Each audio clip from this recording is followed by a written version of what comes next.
tell you, we talked a little bit about 9/11, and many of us here, I became very close friends, continue to this day, with a firefighter from New York, and I don't have a lot of firefighter friends, but this is one that I have, Tim Brown. And I have to tell you a little bit about Tim. In 1993, when the first World Trade Center bombing occurred, it was a van pulled into a parking structure underneath. The building blew up. Building 7 is what it was, not the tall one, but adjacent to it, was destroyed nearly. And when that happened, they rebuilt it. And they rebuilt it so that it could, if it was ever confronted with that again, it would survive. The building would survive. On 9/11 of 2001, Tim Brown, who worked as a firefighter there, he's a good dude, really good guy. He was with the mayor at the time, Rudy Giuliani, and a pastor that many of you may have seen who was killed later that day. They were carrying him out in a chair. I don't know if you've seen that picture. And I really think you need to review what happened that day more frequently, because I start to think at being 19 years ago, there's a lot of people. There's 30-year-old people that have no idea what went on that day, and it seems like it's. I'm not trying to stew up anything here. I'm just saying that it's part of our history. You probably shouldn't forget. It's not that long ago, and I mean, most of us, as the pastor said, I was southbound on Telegraph at Maple. I know right where I was at when the first plane hit, and I was listening to Paul W. Smith on the radio on WJR say that a plane hit the World Trade Center. We all thought it was a Cessna 150 or something, and some guy missed a turn. And then a short time later, we hear another one, and all of a sudden, now you're at 13 Mile on Telegraph Road, and you're like, man, this is the big deal. This is the real thing. Oddly enough, when the first building went down, which was the second building hit, it landed on Building 7. And that was the command post that Rudy Giuliani, the pastor, Tim Brown were in with representatives of the police department. That was their command center. And when the second building hit, first building to go down, landed on Building 7, it crushed the whole building except for the 1/3 that they had restored after the 1993 World Trade Center bombing. And Tim Brown was standing in there with Rudy Giuliani and the pastor, and they walked out. Can you imagine? That was the only part of that building that survived, and that's where they were standing.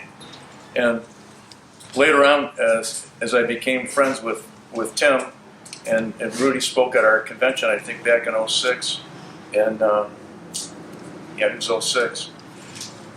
It's just, I think you need to stop back and think about what happened here. I mean, Al Breeze gave me something today, just to remind us of, 400 firefighters, police and firefighters lost their tech. Remember Joe that used to come to the convention? He'll be back. Joe Blosis. Joe Blosis was the evidence tech for all of New York. He was the training guy. And he's been to our convention. I bring him back every 5 years. Matter of fact, he's due it next year. And he was getting ready to go home. They work 20-hour shifts. That's how these evidence techs work in New York. He was getting ready to go home, and he was making copies of some training bulletins, and they'd come in and said, they have plane hit the World Trade Center, you need to take a ride down there. And he's like, man, I've been here 20 hours, plane hits the World Trade Center. I'll send somebody down there. No, you gotta go. He goes, and he tells the story about how as he's heading down, was it 7th Avenue or 5th Avenue? He was Broadway, I think. As he's heading down Broadway, that normally when they would go with lights and siren, people would get in their way, would intentionally push stuff out in front of them, block the flow of traffic for the emergency vehicles.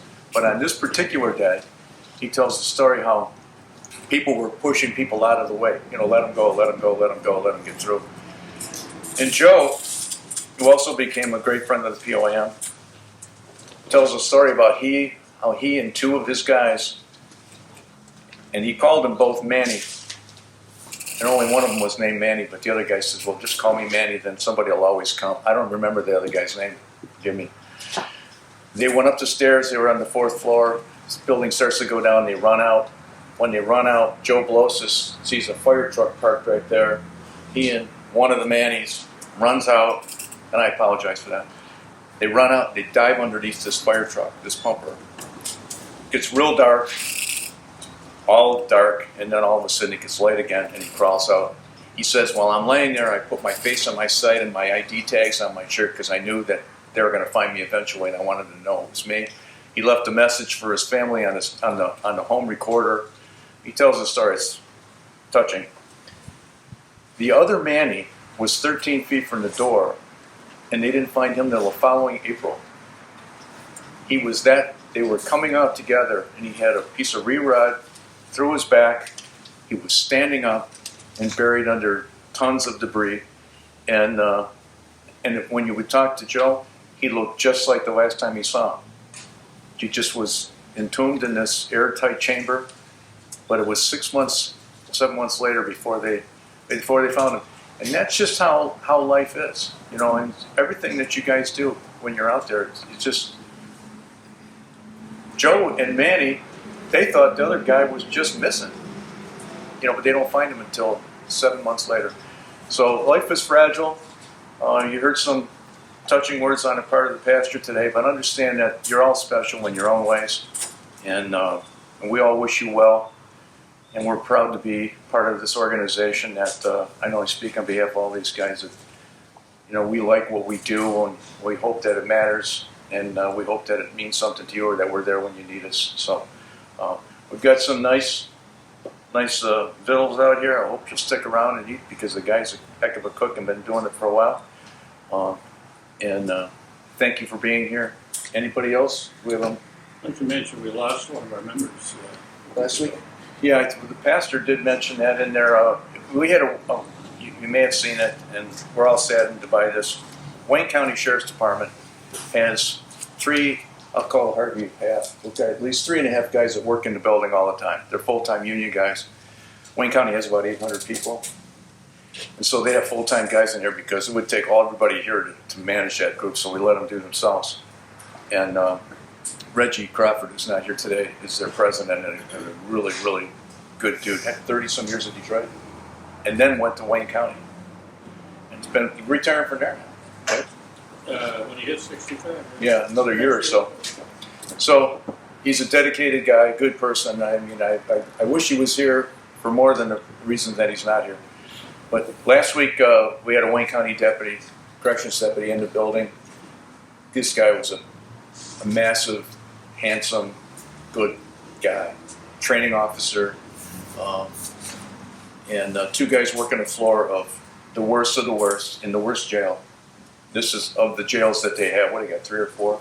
It's like Clinton Street. Probably over. 3 jails, but this is the one.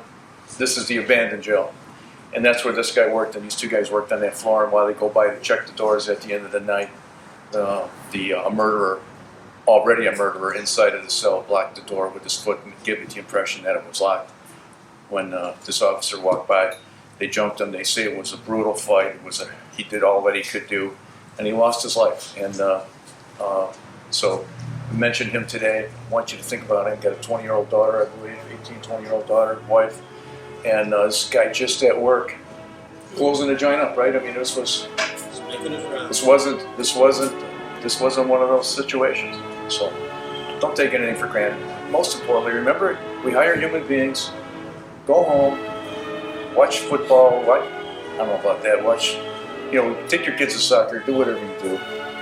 Be the human beings that you are, and be the heroes and the GI Joes for that 8 or 12 hours a day.